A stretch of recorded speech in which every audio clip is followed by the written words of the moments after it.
நிறுவனம் இப்போ கன்சிடர் பண்ணுற விலையில தான் இருக்குது. முதல் முறை கன்சிடர் பண்ண விலை இறங்க கன்சிடர் பண்ணலாம். நல்ல டிவிடெண்ட் கொடுக்குறாங்க. வேல்யூஷன் சீப்பாக தான் இருக்குது. இப்போது ஒரு கன்சாலிடேஷனில் இருக்குது.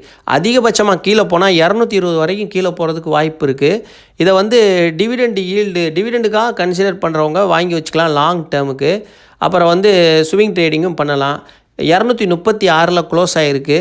இது ஒரு நல்ல நிறுவனம். இதை நீங்கள் வாட்ச் லிஸ்ட்டில் வச்சுக்கோங்க. இப்போயே கன்சிடர் பண்ணுற விலையில் தான் இருக்குது. இன்னும் இறங்க நீங்கள் 3 முறை 4 முறை கன்சிடர் பண்ணி உங்களுக்கு 10% இது வச்சுக்கோங்க உங்களோட போர்ட்ஃபோலியோவில். டிவிடெண்டும் தொடர்ந்து கிடச்சிக்கிட்டு இருக்கோம். அதனால் இதையும் பார்த்துக்கங்க நீங்கள்.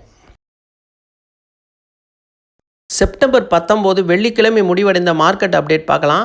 சென்செக்ஸ் 387 புள்ளி குறைஞ்சு 82,626 க்ளோஸ் ஆகிருக்கு. நிஃப்டி 50 96 புள்ளி இறங்கி 25,327 க்ளோஸ் ஆகிருக்கு.